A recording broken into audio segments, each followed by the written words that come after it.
This is The Express with Gary Allen, your 360-degree view of the world. Now, here's your host, Gary Allen. Good evening, everybody, and welcome to The Express. This is indeed Gary Allen with you. Tonight we have a very good guest with us tonight, Brian Bradley. He'll be joining us very shortly. Brian is a comedian, actor, Broadway performer, and just all-around really great guy. And he's going to be joining us very shortly. For those of you that want to keep up with me on Facebook, it's go to Gary Allen, or on Twitter, it's at capital G, rest small letters, G-A, The Express, as well as you can go to know me and meetgaryallen.com. So I hope everybody out there is had a great week since the last time we spoke. As I said, my guest tonight is Mr. Brian Bradley. And Brian, I know you're out there. Brian, how are you tonight?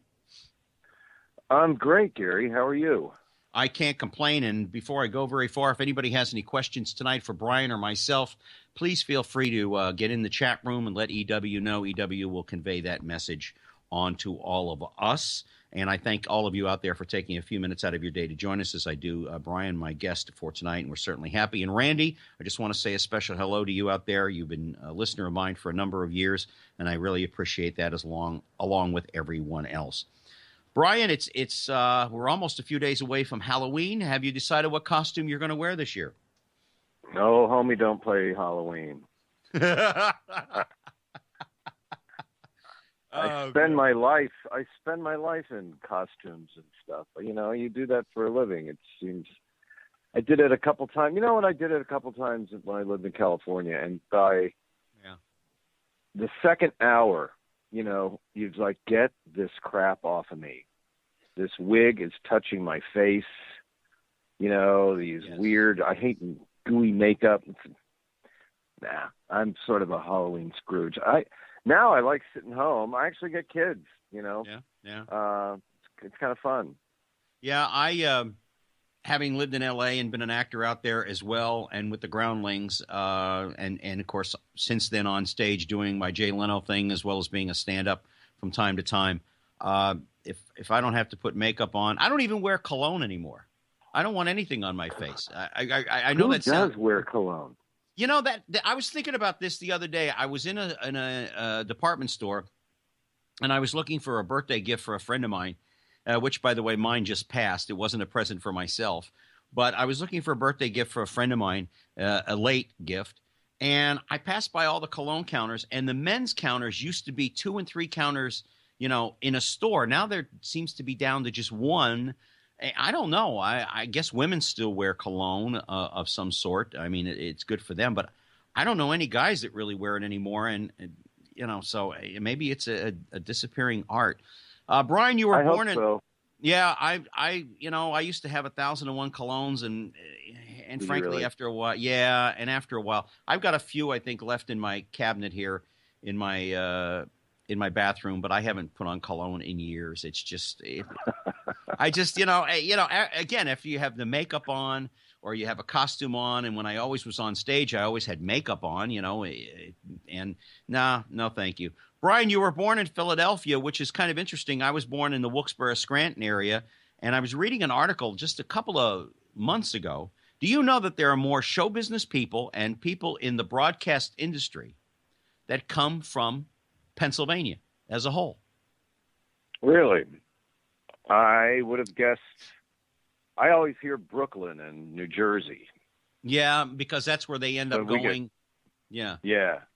That's where they go to get their training, so they kind of latch on to New York City as their home city. It's like the two girls that are the stars of Two Broke Girls. They're both from Pennsylvania.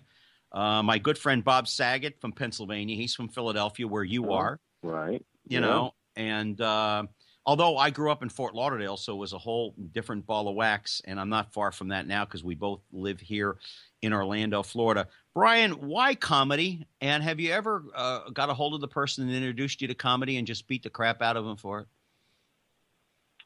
No one introduced me but myself. It's something I always wanted to do. Mm-hmm. I remember as a little kid, I think my earliest memory was wanting to be a performer. Right. Was there anybody who was a great influence on you with that? I mean, people on television? I think as a kid, certain people on television, Carol Burnett and Lucille Ball and Dick Van Dyke, Don Knotts, Yeah. they just made me want to be funny. They taught me how to be funny. Yeah. And Harvey, not Harvey Korman, but Tim Conway.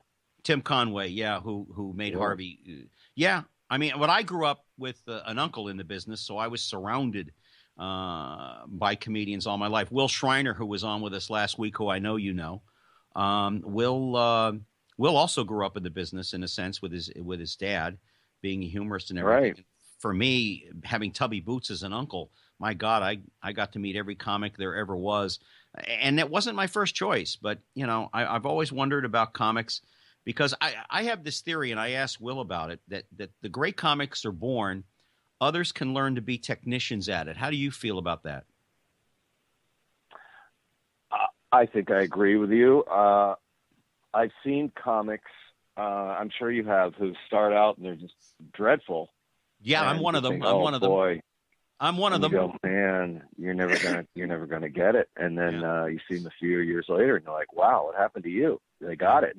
Yeah. But we all start out rough, Some people, I think I've read stories that Eddie Murphy had it from the get go. Yeah.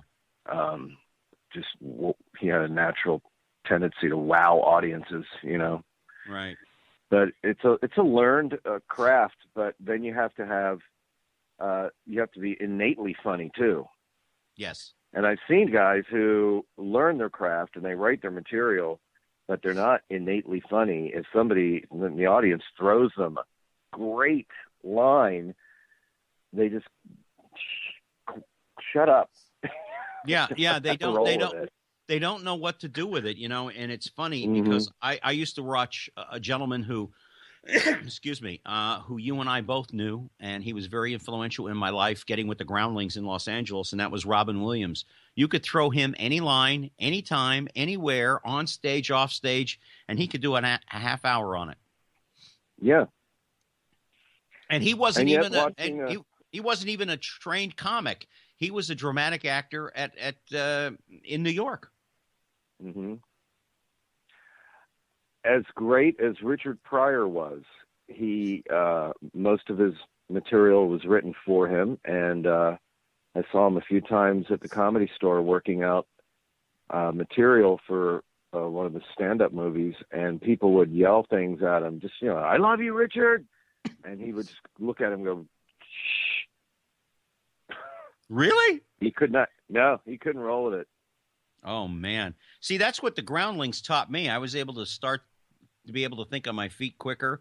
Now, Bob Saget, who we both know, Bob is also like Robin. He has a quick mind. He can think real fast, and he has a comeback before you're even finished with your sentence. He's awesome. Early on, I found myself in San Francisco bumming around with Bob Saget and Carrie Snow. And it was the funniest night of my life. I just sat back and watched those two rip each other apart, and it was just one line after another, and one topping the other, and I thought, I can't keep up. I'm just going to sit back and enjoy this. It's amazing. Will said something about Bob last week that I think is pretty true about people like Bob and Robin and Jonathan Winters.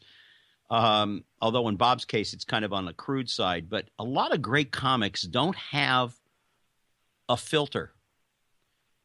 It's whatever's there, it comes out, and somehow it's funny. I mean, I saw him many times at the Comedy Store, and then when we were at the Groundlings together, he was funnier than anybody I had seen in a long. I mean, this guy has more talent in his pinky than most people have running through their whole body. And that's a whole group of comics that you and I probably both know if we sat down and talked about it. Brian, what was it like for you to put together a solid 20? Because I know that's always the goal, is to get that first solid 20 minutes. How long did it take for you to kind of put that all together? That's interesting that you say that, because I remember how terrifying 6 minutes seemed. Mitzi would want you to go up and do 6 minutes. I'm like, I don't. 6 just seemed like an eternity. Mm-hmm. And all of my material came out of improvisation. So I was lucky enough to MC a lot of the nights at the Comedy Store, and I would just work the crowd between acts, and then things would just come out, and I would go, that's a bit, somebody write that down, quick, jot that on a napkin. I think I just wrote a joke. So 90% of any material I've ever come up with has come up, spontaneously on stage. And like you said, on stage, I have no filter, and I've often said things I cannot believe I got away with to begin with. Mm-hmm. And I have this ability to get away with saying things to people and have them laugh and not, punch me in the face. Right. But I've often said things like, who said that? I want to know who said that. Who channeled that through me? I demand to know right now, Yeah. Because I don't know where this stuff comes out of. Sometimes in desperation, the mind works in funny ways. Well, I don't know if it's desperation. It's just the act of being on stage. I'm sure you've experienced this. You're the most present on stage than you are any other hour of the day. Yes. And any other hour, the rest of the hours of the day, the little radio stations playing in your head, or somebody's blabbering on about you or to you, and inside you want to go, stop talking. It's not interesting. You just want to go, hey, time out. Edit. Your story is really boring. Yeah. But that's when you have a filter, when you're off stage and you're polite and you just sort of nod or, feign interest. You smile. They had their story of the week. I saw this child with a cold and they were playing with the coffee condiments. It's like, this is, I heard a woman tell this story in the veterinary office 3 times today while I was waiting. So I thought, this is your story of the week that, And she told that story 3 times to 3 different people. And each time she was so ingratiated with her story, she loved it. Oh, love talking about the germs and how sick the child was and why the father didn't take it away from her. And why do you think this is interesting? Why? Yeah, I know. This is your story. Oh, save it for the holidays. You've got a winner, sweetheart. And I think some of that probably stems from the fact something that was said to me a long, long time ago. I was sitting at a table at the Improv because I was more down at the Improv than I was at the Comedy Store, which brings up another question I'll ask you when I'm finished with this, is that we would all sit around at the Improv, and I think it was Leno that said it once. He said that we live for that hour to 2 hours that we're either on the air or behind a microphone. And most people's lives are extremely boring. And we look at life in a different way than they look at life. They're 9 to 5 people. They live a 9 to 5 life, and that's exciting to them. As comedians, whether you're a stand-up comic or a comedic actor, you look at life a lot different than most people do. You see things differently. You come at things differently. You approach conversations and relationships differently than non-show business people. Would you agree? I would. I think because most comedians grew up as outcasts. Yes. We weren't included. I certainly was never included. So we learned to look at the life as observers. We're, on the other side of the window watching. And so I think that's where we get our perspective, and we're not in the mix. Other people are in the mix and they're happily integrating and laughing and talking. But because I was never, allowed in that world as a child, I was the one who was never picked on a team. I didn't have any friends at school. I walked the track by myself, and was that your similar experience? Well, I had an experience that, I was the fat little kid whose mom and dad were there and well appreciated in the community, but I wasn't picked for any teams. I wasn't a scholastic achiever, really. I wasn't an athlete, and I was just there. I was just there. and I looked at life differently. I built model airplanes and read books about history and stayed home. And I wouldn't say I was a total loner, but I was kind of a loner and trying to be a smart ass in school, and it really didn't work. And like I said, I was a fat little dumpy kid who had acne problems left and right. And oh man, that's rough. Oh yeah. I remember I asked this one girl to go out once as senior in high school. Just one time, I asked this girl to go out, and she said, "Why would I go out with a fat slob like you?" Oh my God! Wow. And you want the other end of that story now? Yeah.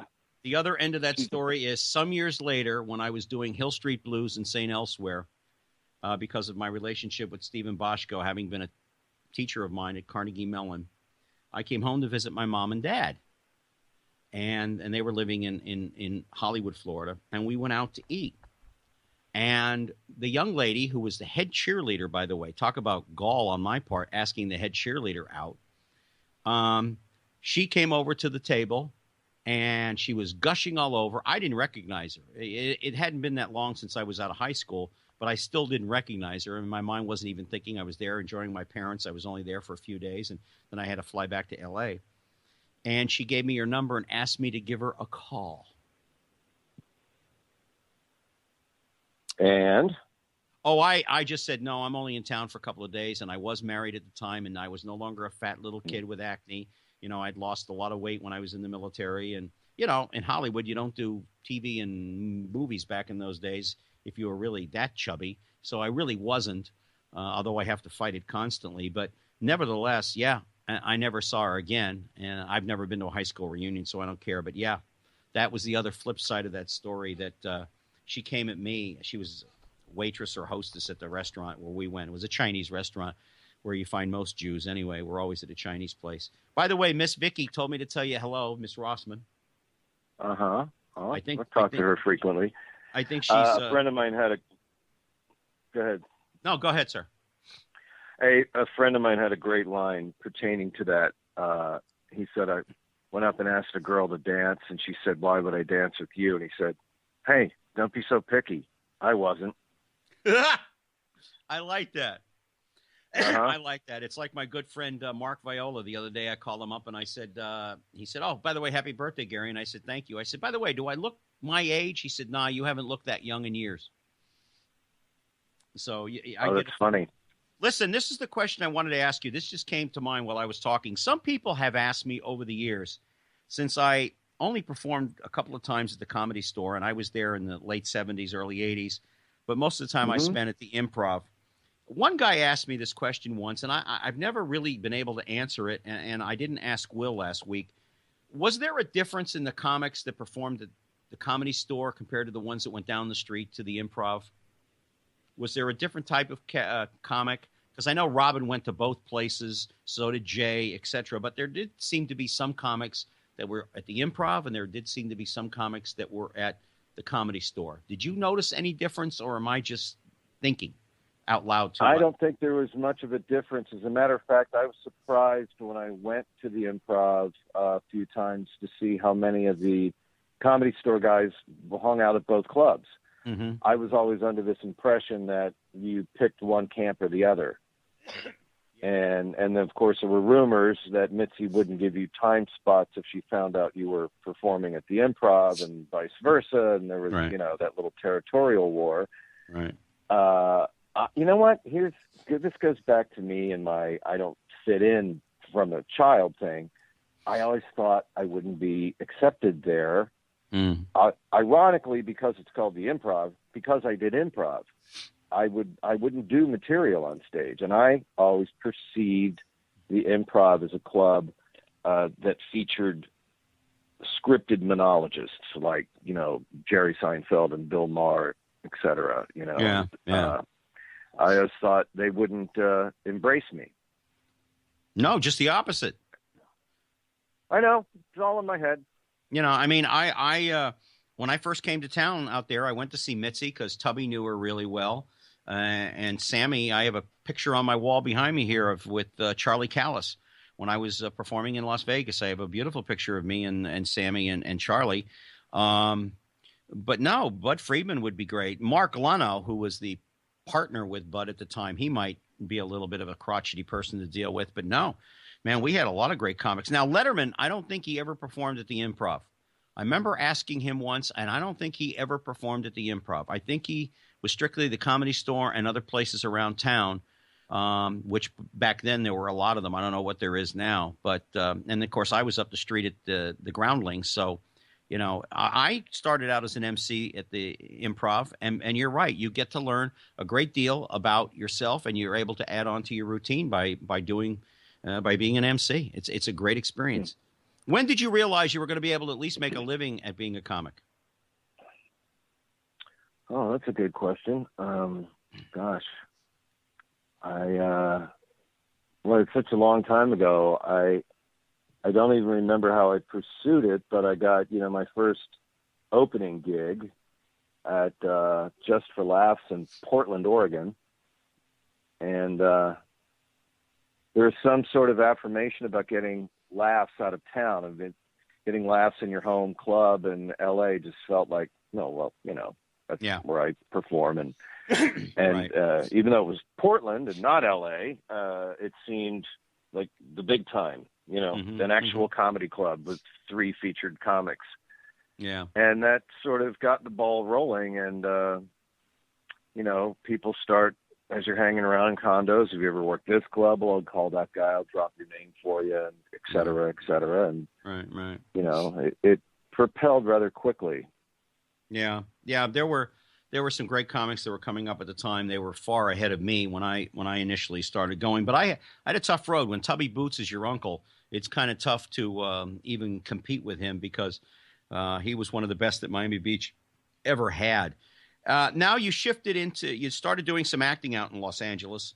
Do you find comedians make good actors? I mean, today they do look for comedians in the sitcom situation, but back in the day, like at the Groundlings, they always wanted to get comedians who were just maybe getting started in the training program there before they got to be this lone wolf on stage, because comedians have a tendency to be alone. They work alone. They don't have to work off of anybody else, but do you find that that's changed over the last 20 years, that comedians are making better actors now than they ever did before? Another good question, because you can pick and choose. I mean, Don Rickles is actually a very good actor. Mm-hmm. He's done some wonderful dramatic roles, and Jerry Lewis is a pretty good actor. Some guys you'd look at and you'd think, boy, he'd be great. And I don't want to mention any names, but and then they turned out they never got it. They were offered pilots, and they recast them. Some guys just don't have it, and then Roseanne can just walk on and be a natural, and some people just have that persona. Mm-hmm. But I agree with you that improv training and character training, like the Groundlings offers, produces a much more well-rounded. The people that came out of the Groundlings were remarkable. People like Phil Hartman, and he was one of my instructors. Phil, he was amazing. Phil got a hold of me one day. He heard me doing some strange impersonations, and he started working with me. And this was when he was on his hiatus from Saturday Night Live, because he was from Los Angeles.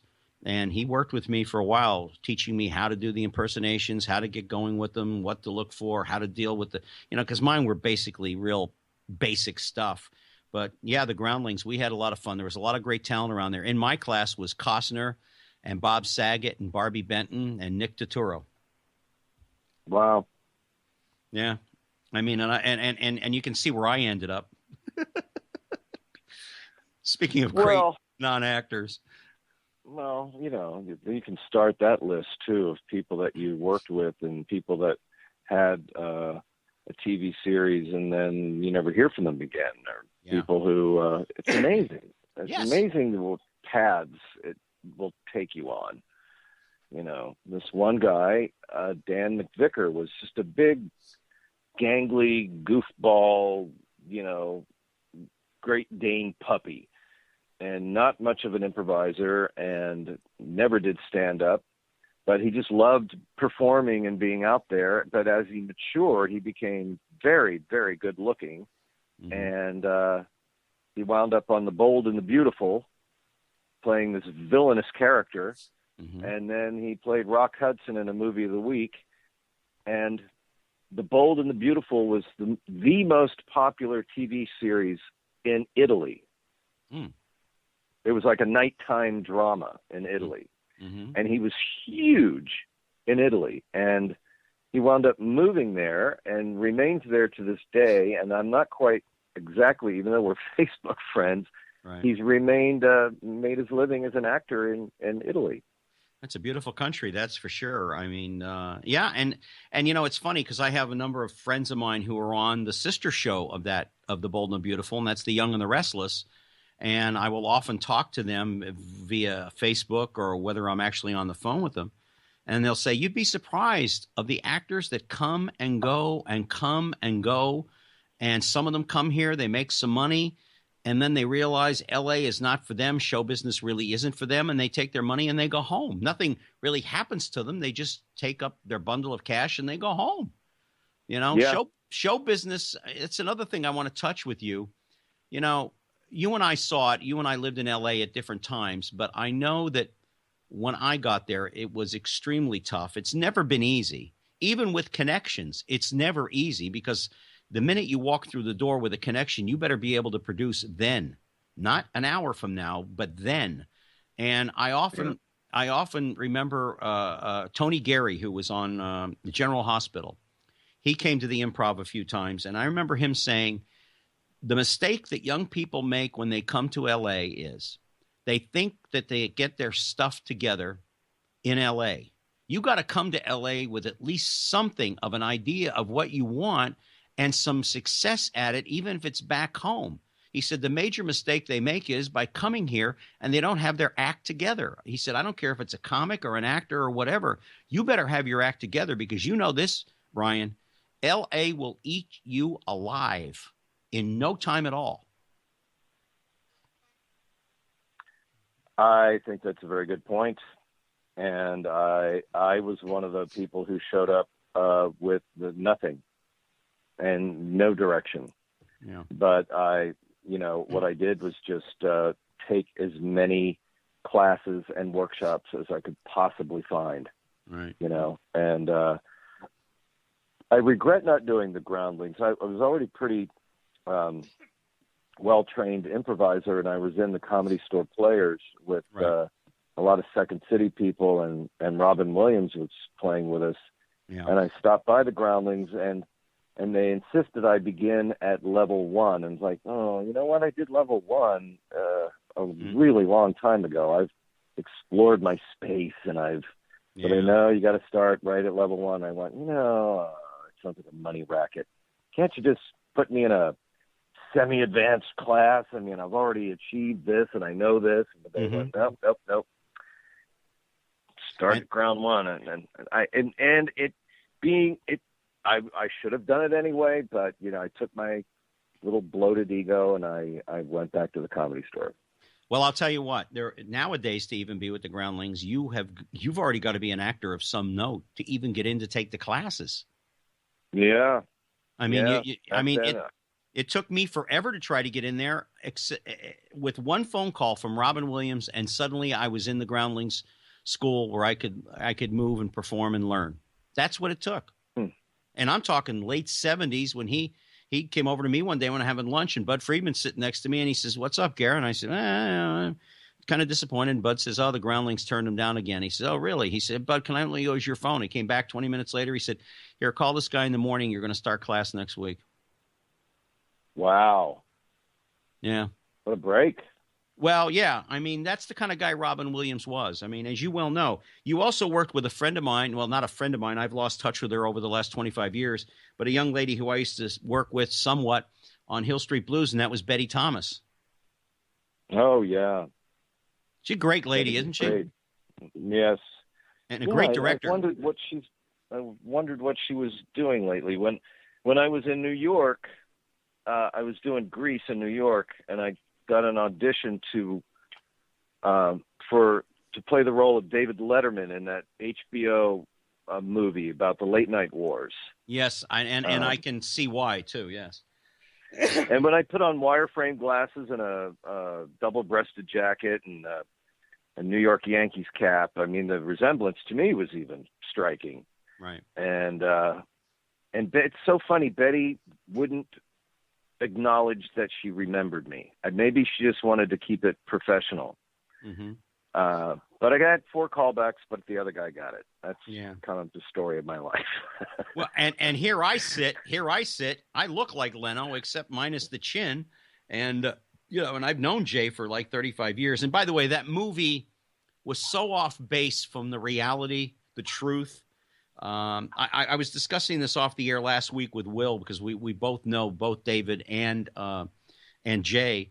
It's funny. The critics really always disliked Jay, and yet he's a company guy. He'll do anything for you. He was like Robin. He's gracious. He's nice. He'll help you if he can. And David's just the opposite. He's a grumpy old guy who will help you. He'll help his friends. He has.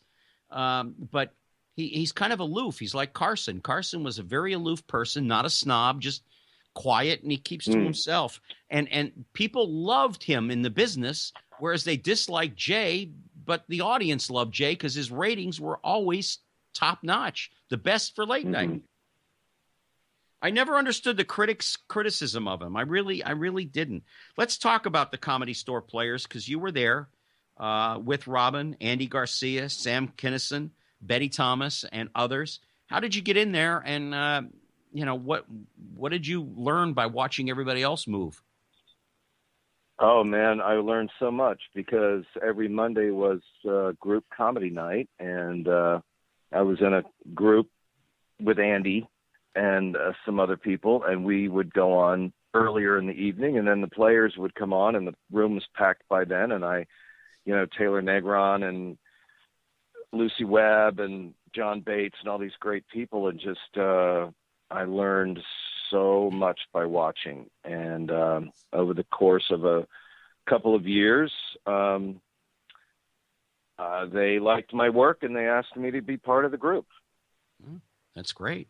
Did it help your stand up, as far as being able to think faster on your feet and to be able to mingle and deal with subject matter and situations that maybe prior to getting all that training you wouldn't have been able to handle? Absolutely. Even the basic improv rule of saying yes and,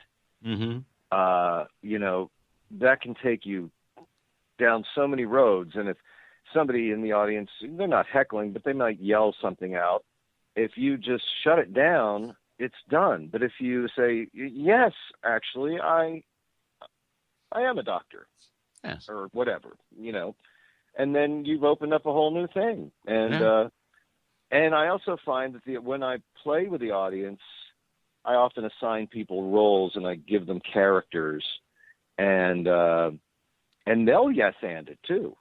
Yes. And there's one guy, a huge guy, it must have been, one of these giant, like Samoan-looking guys, and with a shaved head, and way too big for his chair, just a giant human being, and not obese, but just big, just, and I said, me mongo go, So as my set progressed, I went, by the way, dude, I'm sorry, what is your name? He goes, me mongo. Huh? He bought it. He bought it. And I went, bless your heart. And most people will play along with whatever role I assign them. Which is what I hear, which is great. I mean, you'd get heckled out of the audience. I mean, I used to wear Hawaiian shirts a lot. I love Hawaiian shirts. And I used to get, where'd you get it? And I come up with one thing. Finally, one night I made a crude remark how I got a hold of it from Don Ho. So, and I'm not going to mention it here, but Vicky even laughs at that. Your comedy is the kind that breaks the fourth wall. You also, I'm told by Vicky now, and I'm also told by others, that no two shows of yours are alike, whether it's corporate, cruise ship, or otherwise. But talk about the differences in your act from working a cruise ship compared to a comedy club, or if you're working a corporate gig, because people out there may not understand that these are 3 different styles of comedy that have to be used. especially corporate, has got to be as clean as can be. And I guess the cruise ships have to be as well nowadays. I worked on a few ships too. But what's the difference when you prepare for all three? How do you prepare differently for all three of them? Well, I definitely scan the audience. You know, you stand in the wings and you go, okay, this is what we got. Oh, you know, we got young people over there. We got some rednecks. We got a dating couple there. It's comedy club demographic is generally 25 to 50. Right. But they're there to see comedy. And if you're the headliner, you get a certain respect, and they give you certain cred right up front, and it's sort of no holds barred. Anything goes. Mm-hmm. And in a cruise ship, you got people wandering in going, is this the showroom? What's going to happen? Is it a magician? Mm-hmm. They see improv and they think it's impressionist. Oh, he does impressions, so, and they're older and they may have kids running around, and you really have to, you really kind of have to kiss up to them and be almost have to tell them what's going to happen and that they are going to have a good time. There are certain ways of doing that. You just can't walk out and start doing your set because they'll just stare at you. Yes. It has to be all about them and all about where they're from and how much fun they're having and how did you get here? And it's got to be their story. And then you can interweave material, but I find if you're going to win them over, it's got to be all about them. Yeah. They love it. Yeah. Yeah. And when they realize, wow, this is all about us. He's not just standing there telling jokes. They become much more engaged, and they're kind of leaning forward like, is he going to talk to me? Because they're all having that vicarious experience through the person who's being spoken to. Because I don't insult them. The people I use, I usually wind up being the stars of the show because I bring them on stage for this silly improvised murder mystery at the end. Yes, which I understand. Stars. Which I understand is hilarious from everything I'm told. Generally is. And it's improvised, but there are set beats in it that, like a magician, I make the audience think that they're screwing with me, but I totally manipulated them into doing certain things. I make it seem like it's the first time it's ever happened. Yeah. And so they get a big kick out of that. If I went into a comedy club and I wasn't sure of the audience, my first joke would be to gauge the audience. And right away I knew, okay, you can use this material tonight. You can use that material. And immediately I'm editing, I'm filtering, I'm doing in my mind, and I'm going forward on that. Is there such a thing, Brian, as an East Coast comic compared to a West Coast comic? Gosh, I have not been on the road that long. In so long, I don't know. The LA comics these days, to me, the ones who are trying to be too hip for the room, and they call themselves alternative, and which is a really good excuse for saying I'm not funny. And if you don't think I'm funny, then you just don't get it. And, just going up with a sweater down around your knuckles and talking about your day it's not entertaining. You're not being funny. Yeah. These are broad generalizations, but I think a lot of the young comics that go out to LA, they want to just have a good 10 minutes that will get them a sitcom. And I think the New York comics take it more seriously as an art form. And then, of course, you have the San Francisco comics who think they invented it. And then you've got, Chicago improvisers who, I'm sure you've encountered that snobbery. Unless you've trained in Chicago, you simply don't know improv. Yeah, I lived in Chicago for about 8 or 9 years, and so I would run across the people from Second City and everything there, and while a lot of great performers that come out of there, I know exactly what you're talking about. Oh, yeah. But, America has become so homogenized because people move around and are transferred. There used to be, you could categorize a Texas audience, but it's not that way anymore. You'd go into a Texas club in the late 80s, early 90s, and there were cowboy hats and big belt buckles and big hair, and and the audience would say, he's from L.A., and they'd go, boo, fag, and but it's just not like that anymore. Yeah, because everybody's from somewhere else, no matter where you go. Yeah, we're all immigrants from somewhere. I know that you did something that I did. You took some time off to take care of members of your family, and it practically brought your career to an end with all your connections and everything else like that. And you spent 7 years at Disney Comedy Warehouse. How did that help you get back on your feet again in the comedy world? And and thank you for the time you did spend taking care of your family, because I did that too. I took 10 years out of my life and just stopped everything to take care of my mom and dad. But how did the Disney Comedy Warehouse help you get back going and moving forward in what you love to do? Well, actually, when I was doing Grease on Broadway, and the closing of that show almost to the day coincided with the day that my father could no longer drive because he had macular degeneration and he was homebound. So I moved home to take care of him, but I still managed to do road gigs, and I would set him up. I'd pre-package all of his meals, and I made sure a lady from the church came over, and a podiatrist and a neighbor, and I had them all set up, and I would go off and do a week, one of the Comedy Zone runs or something like that, or some corporate gigs. It was after he passed away that I sort of stuck here in Orlando now going, okay, well, now what am I going to do?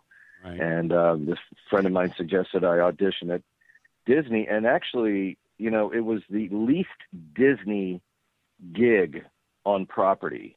We had this beautiful theater with no costumes or name tags.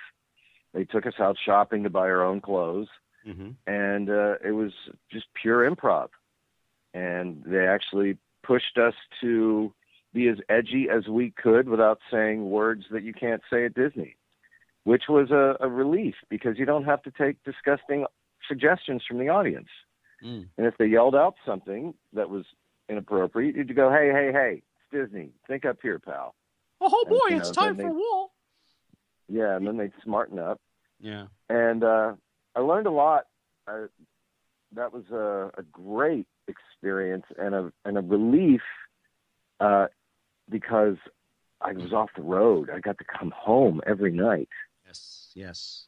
And it was a comedy gig with health benefits and paid vacation and a pension fund. And it was an equity contract. So, it paid less than the road, but I'll take the pay cut to come home at night and have health benefits and a pension fund. Oh, yeah. So it was a lovely 7 years. It did nothing for my connections on the road, actually. Yeah. During that 7 years, the whole comedy scene changed and the way you got booked changed. Yep. And club owners changed. And, you used to be able to get on the phone and call a Funny Bone and say, what do you got? And book some dates. Right. But that's not how it works anymore. No. So when that closed, I was sort of left in an abyss. And I was like, geez, I don't really don't want to go back on the road. And I don't know how to do it anymore. The whole system changed. And so I kind of stumbled around for about 2 years doing nothing except hit or miss, a corporate gig or one-nighters and thinking, well, I don't know what the hell I'm going to do with my life. Right. And out of the blue, this comic I've known for years, Bruce Smirnoff. You know Bruce? Yes. Oh, God, yes. I haven't seen Bruce. God, the last time I saw Bruce, I was in L.A. No, it was in Chicago. He came there I can't remember the room he was at, but it was downtown, and he and I just had a few laughs, and then he had to go because he was flying out to go somewhere else Sunday morning. You should interview him sometime because nobody has better show business stories than Bruce Murdoch. I don't know how to get a hold of Bruce. I lost contact with him and a whole lot of people. If you got a contact, I'll get it to me. Yeah, I will. Well, off the air, I'll give you his number because oh my God, his story. He has some of the most heartbreakingly hilarious stories of rejection in Hollywood, and giving Johnny Carson a ride home from the Improv one night because Carson was too drunk to drive. Yeah, and the whole way Carson telling him how unfunny he was. Oh God, and that's just, yeah. Well, the best stories. Speaking of which, before we get too far, we got about 15 minutes left, but talk about your advice that you give to young people today who want to get involved either as a comedian or an actor, and also weave in there if you can how comedy has changed. Some of it I don't like. I don't like dirty comics. I don't mind a double entendre. I don't mind a little slap and tickle here and there. I just don't like every time you go into a comedy club and it's F this and F that. I just don't dig it. If you don't have any intelligence to be intelligent on stage and use your wit, don't go on stage is my opinion. I don't care how crude the audience is, but talk about the road, what you recommend and what you say to young people if they ask you for advice, and how comedy has changed and where you think it's going. Oh gosh, I don't know where it's going. I've almost been, because like I said, Bruce called me out of the blue and said, "Why aren't you doing cruise ships?" And I said, because I forgot they were there. Yeah, I forgot it was an option. And so for the last 5 or 6 years, I've been doing cruise ships, which is almost like being semi-retired. It's not the club circuit, and you're not around young comics, and you're not around anybody up and coming, or you're it. You're the only comic on the ship, mm-hmm. and it's great money and a very lonely existence because you're by yourself, and yep. People think, oh, that must be like an endless vacation. No. Well, if I had a lobotomy, it might seem that way.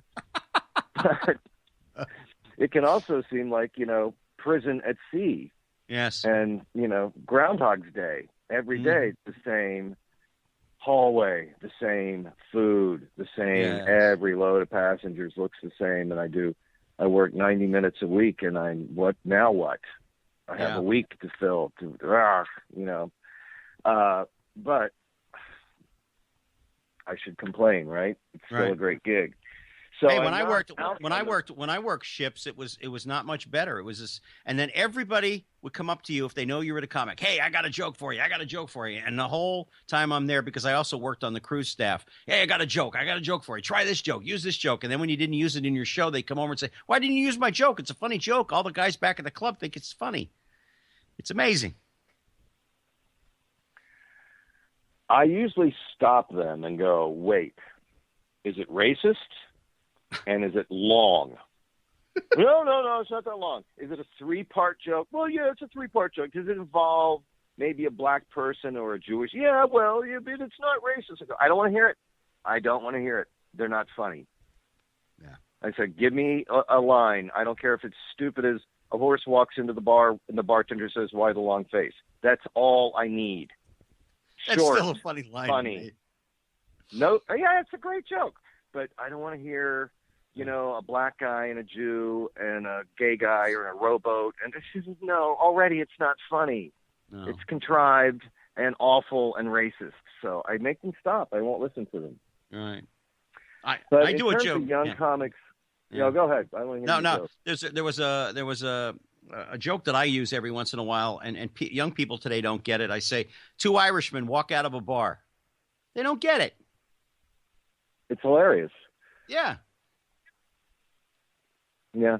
Anyway, young comics today, where do you think they're taking comedy? I don't know. The few I've seen on YouTube, it seems like there's a race to be, to push some edge that may or may not be there. They want to say something that's never been said before. Right. Instead of finding their own interesting perspective on the world, they want to be the one that, tip the cart with this incredibly offensive routine about fat people or Arabs or gays, and it's like, I'm going to really show them. I'm going to out Carlin, and it just comes off as, to me, it's not funny. It's just attempt to be gross and offensive. Mm-hmm. Although I saw some really promising comics on Last Comic Standing that were really good writers and had great personas, and they're out there. And then there's the ones that try to get headlines. Like there was one about a girl on YouTube some terribly unfunny rant about why she hates fat people, and she kept using the word fat. It's like, you're not funny, you're not entertaining, you're just a bitter little rich girl who needs to go away. Yeah, I think that's always the case. By the way, say hello to Max and Murphy for me, will you please? I'm my dogs. Of course I will. Tell them I said hi. You were on Broadway in Greece. How did that come about? I mean, obviously an audition, but that has got to be, I tell you the truth, the worst part about the business was always going and auditioning for whether it's a commercial or a movie or whatever, because they'd always go, next, with me in particular. And then when Leno got popular, I was not getting cast in anything because I look like Leno no matter what. Well, a quick story. I knew the director, which helped, but I still had to do a lot of work. And coincidentally, he was directing Tommy Tune in Tommy Tune's one-man show. And they were in Dallas the weekend I was doing a club in Dallas. Mm-hmm. And he brought Tommy out. He was trying to sell Tommy on this idea about Vince Fontaine, the DJ, doing a half-hour sock hop before the curtain went up. And Tommy didn't get it. He didn't like it. He didn't understand it. So Jeff brought Tommy out to my second show at Hyenas, and he said, do me a favor, don't do any material. Just improvise your entire show. Work the crowd. I went, okay. And so that's what Tommy saw, and he got the concept. He went, oh, that could really work. We'll have Vince Fontaine on stage working the crowd, getting them into a frenzy and a sock hop. And so that got me the audition, and it was literally out of a movie because they by this time they were auditioning in an empty, unused Broadway theater. And there was literally, it's like they had the producers, Tommy Tune, and the director, these shadowy figures in the back, and a bare light bulb on a pole on stage.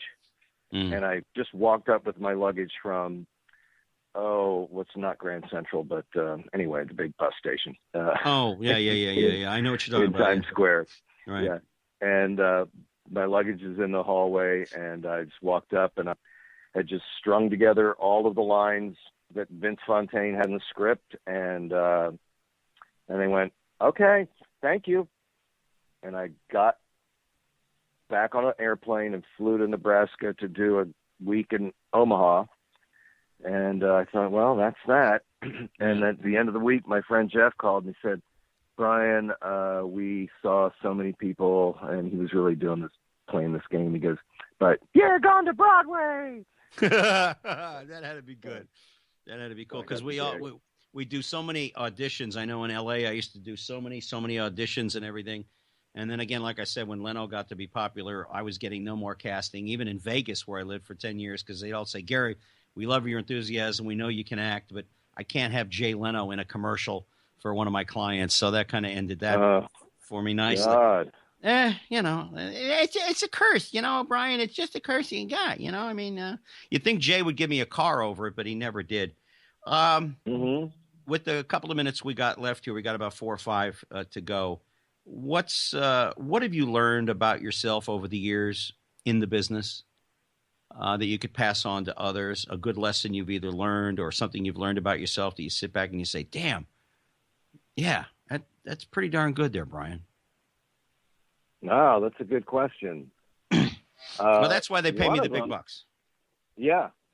One of them is before you go on stage, and if you're feeling nervous and questioning yourself, you got to change that. And you have to summon this fake confidence. And you call it, people say fake it till you make it. But I also would, we all have bad days where you don't want to go to work.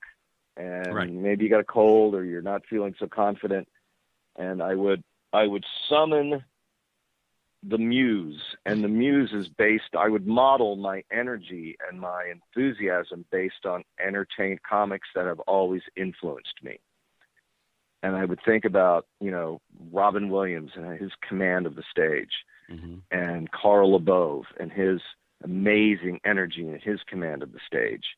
Mm-hmm. And even Judy Gold, who I don't get along with anymore, but the woman knows how to work a room. Yes, she does. And be very assertive. And I think, okay, I've been that. I've had that energy. I'm as good as those guys. They have influenced me. Be that tonight. Mm-hmm. And just, get out of your crappy self and, get into your performer head. Mm-hmm.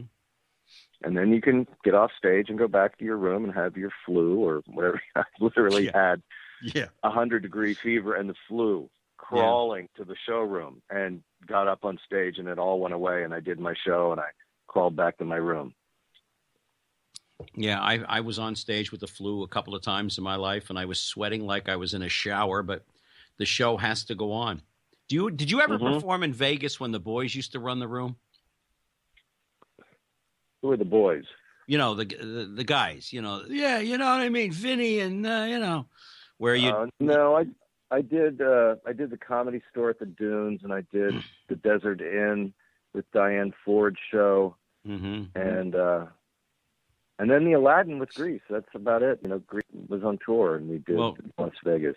Well, back in the day when never did the Vinny Bag of Donuts. I've heard about those guys. Oh, yeah. They tell you, hey, kid, we want 20 minutes tonight. Not 19, not 21, not 20 and a half. 20 minutes, get off, get on, and et cetera. But what's next for you, Brian, in the couple minutes we got left? Good question. Not quite sure. My cruise life has taken a hit because I had a medical emergency this year, and I had to cancel some dates with Holland America, and that's something that is verboten, no matter what the situation, and the woman who books that will not tolerate cancellations of any kind, even though I had completely lost the use of my left arm and didn't know if I was going to be paralyzed. I had to see it. I knew I had to see. I got to get an MRI. I've got to get surgery. I can't lift a fork. I was freaking out. Right. You're done. You're dead to me. Yeah. Never book you again. Yeah, that's agents. So I'm looking to expand that, and I'm also looking to expand some corporate. I do a lot of team building workshops with improvisation. And so I'm looking to expand that as well. Well, Brian, I want to thank you so much for joining us here on The Express. You can get a hold of him at brianbradleycomedy.com. He's a very good friend of mine. He's also a good friend of my good friend, Vicky Rossman. He's one of the funniest men you're going to find on stage anywhere. Comedian, actor, Broadway performer, Brian Bradley. Brian, thank you so much for joining us on The Express and taking a few minutes out of your day for us. I appreciate it, Gary. Thank you very much. All right, sir. I'll talk to you in about 5 or 10 minutes, but good night for now. And I just want to remind everybody that we're going to have a great show. Great shows coming up for you. The show before Thanksgiving, I will not be on. And from the 15th of December until the beginning of next year, I will not be on as all because I'm going to be traveling quite a bit during the holiday season. And so we won't be having shows then. But I just want to thank everybody for taking a few minutes out of your day to join us on The Express. You can get a hold of me on Facebook at Gary Allen, A-L-A-N, Twitter, capital G, small a, The Express, or go to know me, meetgaryallen.com. And on behalf of everybody who listens in, and Randy and everybody, thank you so much. EW back in the control room, thank you for all your help tonight. And until next week, folks, would you please do me a favor? Take care of yourselves, take care of each other, and good night. You've been listening to The Express with Gary Allen. Join us here every Tuesday night at 10 for more captivating talk with Gary Allen. See you next time on The Express.